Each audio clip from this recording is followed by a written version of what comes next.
Welcome to What If They're Wrong After the Accusation. I'm Amber Hunt.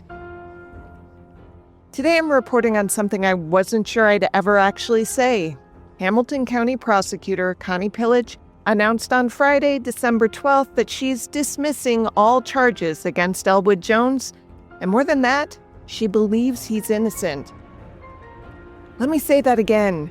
The prosecutor's office is not just dropping charges because they can't prove the case anymore. The prosecutor says that the evidence shows Elwood Jones did not kill Rhoda Nathan.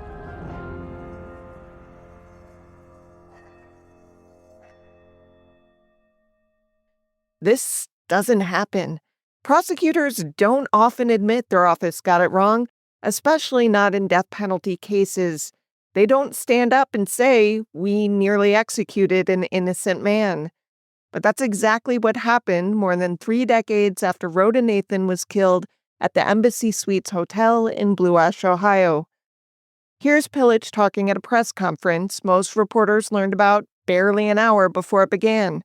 An editing note, I've shortened some of her pauses. Today's a pretty important day. Just moments ago, I dismissed the case against Elwood Jones. This is the result of a months-long intensive review of trial paperwork, of court filings, of evidence. I came to the conclusion that there's a lack of evidence, both physical and forensic, tying Mr. Jones to the murder. Trying this case anew would be futile. We just don't have evidence to prove Mr. Jones was the killer. It's a coincidence that this occurred literally just a few hours after we released an episode updating you on the latest legal developments in this case. I mean, we had some sense that something would happen soon. We just didn't have any idea that it would be this soon. So we've been scrambling here to bring you the news as quickly as possible. For those just joining us or who need a reminder, Elwood Jones was in his early 40s when he was arrested in 1995 for Rhoda's murder the year before. He was convicted in late 95 and sentenced to death in 1996. He spent nearly 30 years on Ohio's death row before being released on bond in January 2023 after Hamilton County Common Pleas Judge Wendy Cross overturned his conviction and granted him a new trial. Rhoda Nathan was 67 years old, a beloved grandmother from New Jersey who was in town to celebrate her best friend's grandson's bar mitzvah. She was found beaten and barely breathing in her hotel room on September 3rd, 1994. She died from those injuries. It was a senseless, brutal crime that shocked the region. Everyone at the time rightly said that someone should be held accountable for it. But the Hamilton County prosecutor now says that someone was never Elwood Jones. The road to Friday's announcement has been long and procedurally complex because isn't everything in the justice system? 2 recent legal developments essentially paved the way for this outcome, and both happened last month. We talked about these in the episode we had released before this happened Friday, but I don't know if anyone's going to listen to that episode now, so let's cover our bases. First, in early December, the Ohio Supreme Court issued a ruling that, on its surface, looked like a win for the state. The court ruled 5-2 on a narrow procedural question about whether the First District Court of Appeals had properly denied prosecutors' request to appeal Judge Cross's decision to grant Jones a new trial. When Judge Cross ordered that new trial back in 2022, she did so on 2 independent grounds. First were Brady violations. That's when prosecutors withhold potentially helpful evidence from the defense. The second ground was what lawyers call Petro violations, newly discovered evidence that wasn't available at the original trial, including expert testimony that undermined the medical evidence the prosecution had relied on. When Hamilton County prosecutors wanted to appeal Judge Cross's decision, they only challenged the Brady violations. They completely ignored the Petro stuff. The First District looked at that and basically said, even if we agreed with you about Brady, Judge Cross also granted the new trial based on these Petro violations you didn't address. So any appeal would be futile. The Supreme Court disagreed with that reasoning and sent the case back to the First District. The state only won on procedure. They successfully argued they should have been allowed to make their appeal, but that didn't change the fact that they never actually addressed the second, independent ground for the new trial. So even if they did eventually win on the Brady issue, the new trial order would probably still stand because of the Petro violations. It was a hollow victory, the kind that looks good in a press release but doesn't actually change the outcome.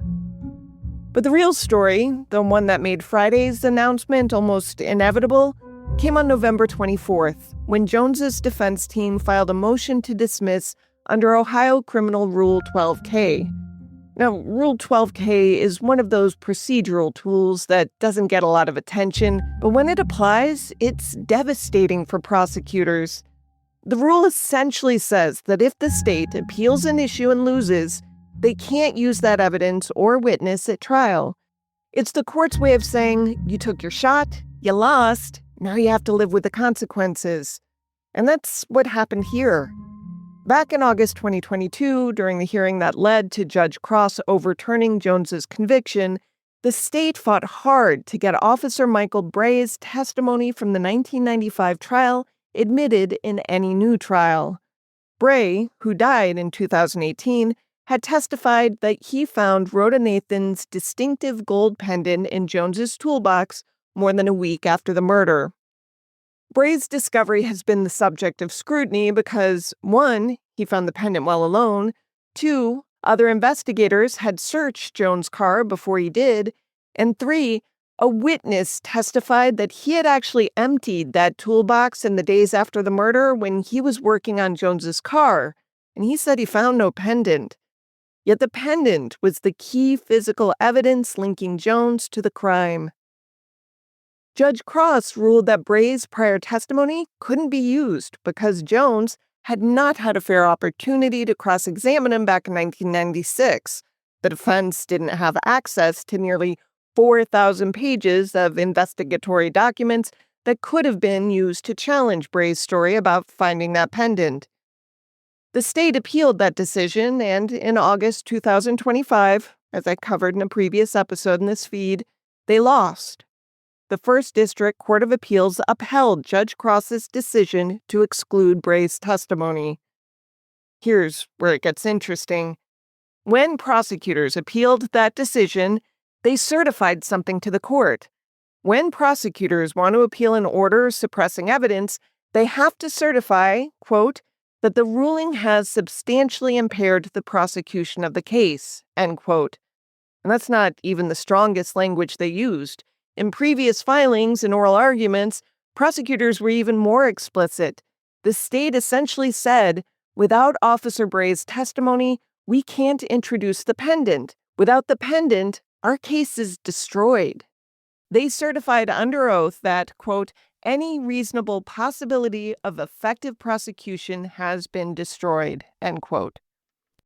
That certification mattered because when they lost that appeal in August 2025, Rule 12K kicked in.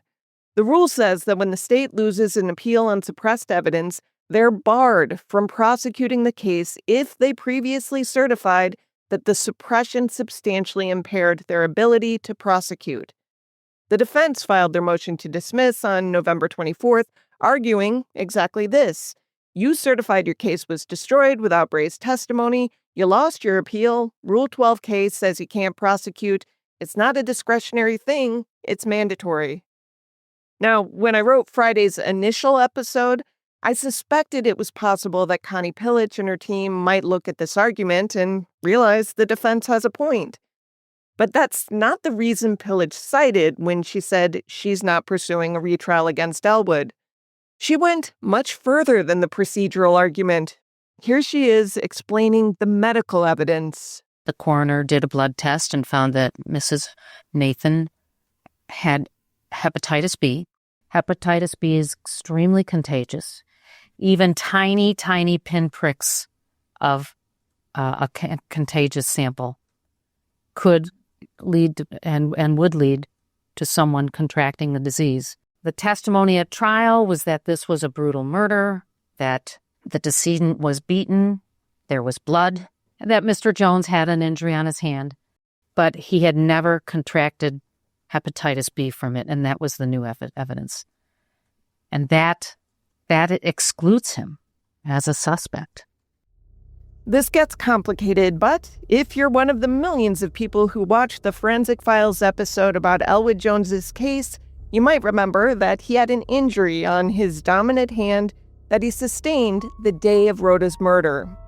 His hand was infected, and a hand surgeon testified that the main bacteria in that infection was something called Eikenella corridans. That hand surgeon in the original trial testified that the only way Elwood Jones could have gotten that infection was from punching Rhoda Nathan in the mouth so hard that her dental plaque implanted into the joint of his hand and caused the infection. Now, an expert that testified in 2022 said that's absolutely not true. He said that Eikenella corridans can be found anywhere in the body, and that Elwood Jones could have gotten that infection by doing exactly what he said he had done that day, which is cut himself on a set of metal stairs while taking trash out to a dumpster. Elwood said he put his mouth on the infection to lick the wound, and science tells us that it's possible he could have infected himself with Eikenella corridans in that manner. Now, you might be wondering what this has to do with hepatitis B. Well, the prosecution's theory that Elwood Jones attacked Rhoda and got this infection from her mouth falls apart when you know that hepatitis B is incredibly infectious.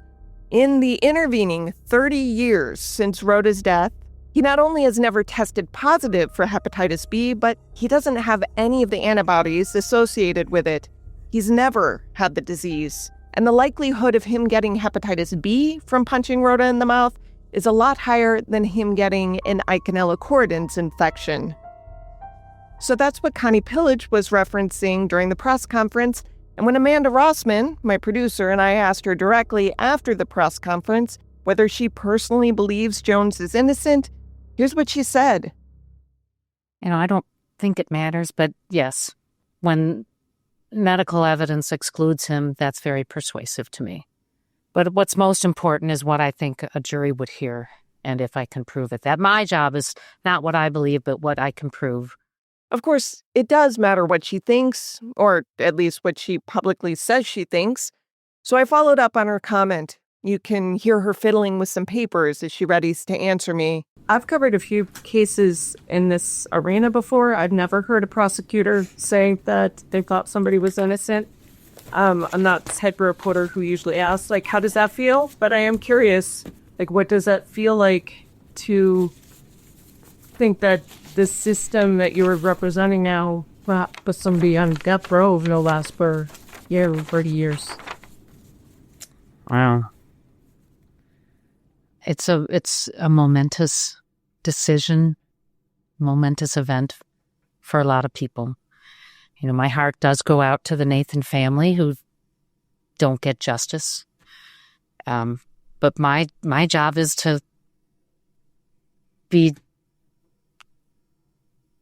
seek justice for everybody involved, not just Mrs. Nathan, but putting away a guy who didn't do it is not justice.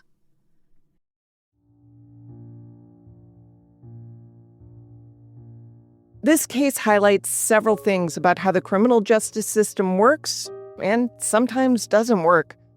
First, it took 30 years to get here. Elwood Jones was arrested and convicted in 1995. He was sentenced in 1996. He spent the next 26 years on death row, appealing his conviction, and every single appeal failed. It wasn't until pro bono lawyers presented those nearly 4,000 pages of withheld documents that should have been turned over to his defense team in the first place, to Judge Wendy Cross, that the system finally started to correct itself.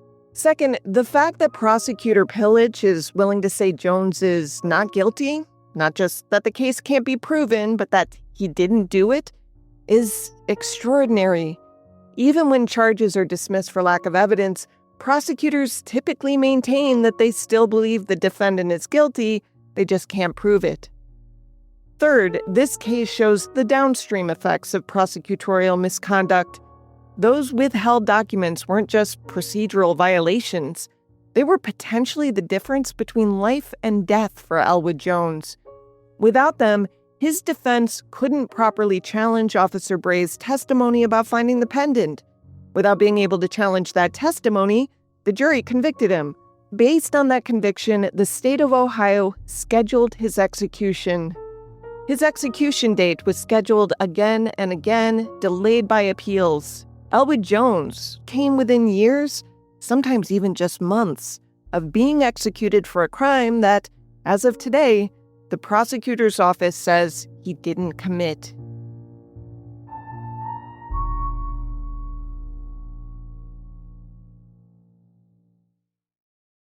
Elwood Jones is 73 years old now. He spent more than half of his adult life either on death row or waiting for the legal system to sort out whether he'd go back there. A few hours after Connie's announcement, Elwood met with his legal team, Amanda and I, and Curtis Fuller of Channel 5. He described the moment his lawyer, Jay Clark, called to tell him the charges had been dropped. When Jay called, I got up and I went in and told my sister, I say, I'm free. She didn't understand what I meant by that. And I said, Jay just told me that she had dropped the charges against me. And she said, thank you, Jesus. I say, yeah, I tell my mother. This will sound flowery, but it's the truth. His eyes glistened then. He pursed his lips to hold back tears. Elwood's mother, both his parents, but he was closest with his mom, died while he was in prison. He's not celebrating without reservation. It's like I'm still walking on eggshells because I feel, even when I get up in the morning, when I come out, if I turn wrong, if something happened, that I have let the people down who actually gave, even Judge Cross. So that's going to be a balancing act the rest of my life. And I'm going to walk the rest of my life to try to make it that you didn't make the wrong decision. For his lawyer, Jay Clark, who has worked pro bono on this case for years, the emotion was overwhelming. Here's how he described calling Elwood with the news. I cannot think of anything I have done in my life, and I'm being serious when I say this. I've been married twice. I've won trials. I've lost trials. I've won appeals. I've lost appeals. I've won in the Ohio Supreme Court, lost in the Ohio Supreme Court. Everything I've done in my entire life, graduated from high school, college, anything, has never left me with the way I feel right now. And when I got to call him and tell him that, he said, what's going on? I said, I've been waiting 30 years to tell you this. And he started to cry. And I started to cry. And I just can't even describe what that emotion feels like. It is just simply overwhelming. Now, I'm recording this the morning after the press conference, though you're probably hearing it at least a day or two later. We worked as fast as we could, I promise. We didn't know this was coming. Neither did Jay Clark or David Hine or Emily St. Cyr or Aaron Barnhart, some of the lawyers who've worked for years on this case. But that's not to say they hadn't hoped. A week before Pillage made the announcement, Jay and David said they had finally met with the prosecutor to talk about the case. She naturally floated the idea of what's called an Alford plea. That would mean Elwood would plead guilty by acknowledging there's enough evidence to convict him, though he'd still maintain his actual innocence. Well, that would never fly in this case because, number one, Elwood is an incredibly stubborn man, and this was never about him gaining freedom as much as it was about clearing his name. And number two, the problem with the case is a lack of evidence, especially in the wake of Judge Cross's ruling and the First District's concurrence that the late Officer Bray's testimony, among others, couldn't be reintroduced because it would violate Elwood's constitutional right to confront his accusers. In that meeting with Pillage, Hines said Pillage asked, what is it exactly that you think should happen? They asked that to us. And fundamentally, the answer was, well, the charges need to be dismissed. And then, well, what does that look like to you?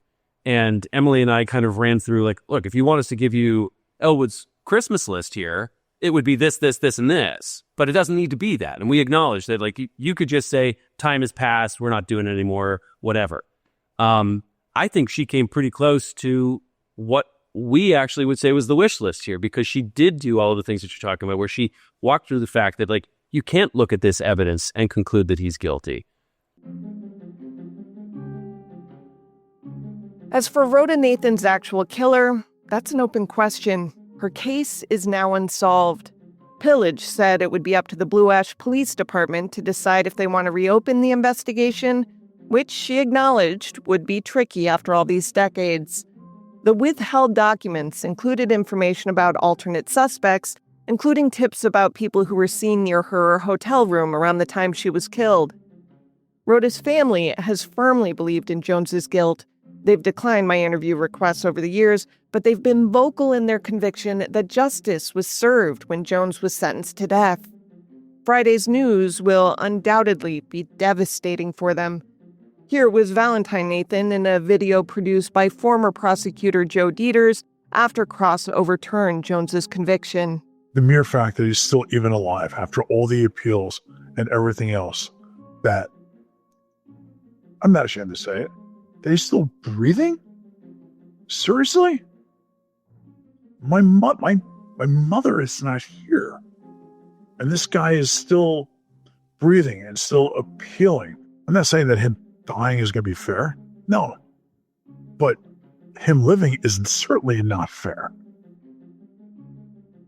I can't imagine what Pillage's conversation with the family was like. The Nathans had every reason to believe so fervently in Jones's guilt, and they had been told again and again by Hamilton County officials that the right guy had been convicted.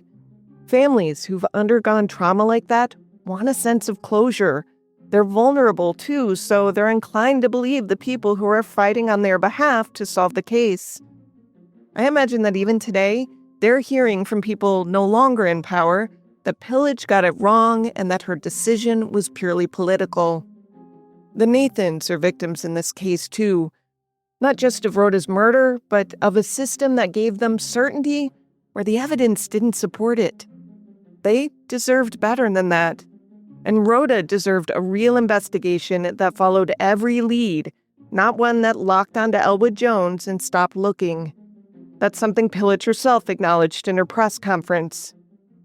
But my job is to deliver justice with integrity, not go after the first person we identify as a possible suspect. This office, under my leadership, does not cheat in order to score a win. The implication is that's exactly what happened in 1995. If you followed my earlier reporting through the Accused podcast, you might remember that Blue Ash Police Chief Mike Allen told reporters in May of that year, quote, "We're at a point here where we're going to have to find something soon or put it on the shelf until someone comes forward," end quote. Allen got an angry letter from then prosecutor Dieters lambasting him for making the statement. 4 months later, in September, Elwood Jones was arrested. It's important to note that no one new had come forward, no new evidence had materialized.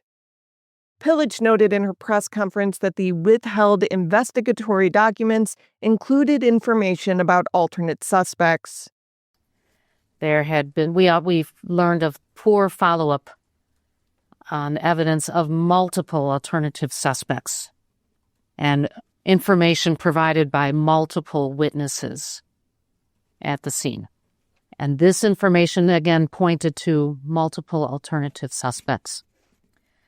Those alternate suspects included hotel employees with violent criminal records, including aggravated robbery and assault. One employee wasn't scheduled to work that morning, but was spotted at the hotel in his work uniform around the time Rhoda was killed. Hotel guests reported seeing unknown men near Rhoda's room, including one woman who told police she saw a man running carelessly through the parking lot and sprinting into the woods around 7:30 a.m., right in the critical time window. She also noticed a hotel door had been propped open with a cup. When she later learned about the murder, she contacted police, but her statement was among those withheld from the defense. And in 1995, police received a tip that another man had confessed to the murder and framed a black man for it, but when the tipster called the Blue Ash Police Department, she was told, "The case is closed, we found the guy who did it." That tip was apparently dismissed without investigation. Once police zeroed in on Elwood, none of these leads were ever fully pursued. In fact, police created detailed spreadsheets comparing Elwood's work schedule to hotel thefts, But they never did the same analysis for any other employee, even though multiple workers had criminal records. For those who followed our original reporting on the case 3 years ago, this will all sound familiar. These investigative failures, the alternate suspects, the withheld evidence, the tunnel vision, were documented extensively in our Accused podcast series while prosecutors were still insisting Elwood belonged on death row. When Elwood sat down with us and WLWT reporter Curtis Fuller, he initially tried to avoid sitting at the microphone. He tried to sit in the back seat off to the side. His lawyers had to coax him to take center stage.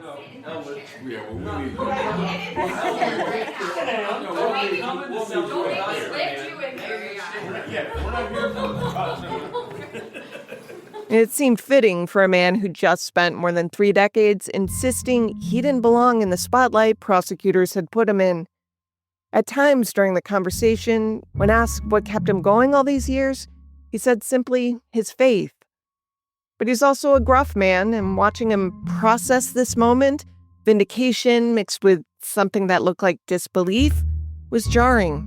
He seemed to be grappling with the development on a lot of levels. Still feel sorry for the family, but I'm not that person. I'm a victim too, And I'm sorry that they didn't receive the justice that they want. And I don't think that they may never receive it the way things turned out. Jay Clark was even more direct about what the state did to the Nathan family. Is that for 30 years that family's been lied to. And they've been told things that are simply, in some cases, scientifically impossible. They could not be the way the state has represented them. So they've been kept in the dark and lied to for 30 years. So again, it's more misconduct by that office. This case is part of a broader problem with wrongful convictions in death penalty cases. According to the Death Penalty Information Center, since 1973, more than 190 people have been exonerated from death row in the United States. That's 190 people who came within months, weeks, sometimes days of being executed for crimes they didn't commit. Elwood Jones is now one of them, though because charges were dismissed before he was officially exonerated through the courts, the terminology gets complicated. But make no mistake, a prosecutor just stood up and said the state of Ohio nearly executed an innocent man. That should make all of us uncomfortable, regardless of how we feel about the death penalty in general. Now, Connie Pillage was careful in her announcement not to point fingers at anyone specific who came before her, but she did say a few times, I'm a different person than who was here before me. She took office as Hamilton County prosecutor in January 2025, inheriting this case from her predecessors Joe Dieters and Melissa Powers, both of whom had insisted that Jones was guilty and should be returned to death row. Dieters had been the longest-serving prosecutor in Hamilton County's history when he left in early 2023. He's now an Ohio Supreme Court justice, but he was still here when Cross overturned the conviction. He slammed the judge as an overzealous activist. He also said, Elwood Jones is a murderous bastard. Pillage ran as a reform candidate, promising to take a fresh look at cases where there were questions about the original conviction. She said her decision in this case wasn't made lightly.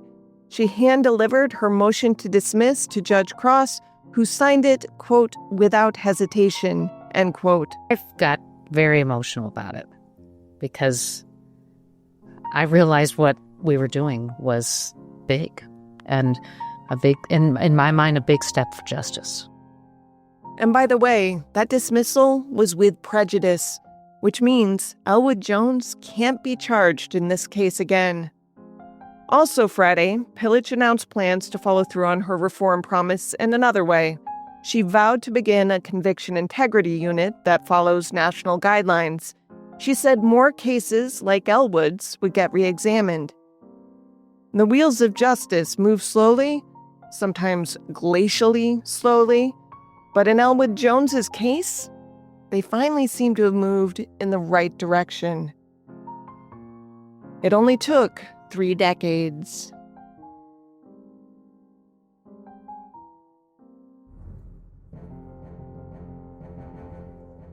What If They're Wrong After the Accusation is a production of Just Us Media and Grab Bag Collab. It's reported and hosted by me, Amber Hunt. Amanda Rossman was on the scene Friday as well, and she serves as producer. If you like what you hear and want to support this kind of investigative journalism, please rate and review us and tell your friends where to find us. And please also consider supporting our subscription-based network at grabbagcollab.com, where you get access to this show early and ad-free, plus several others.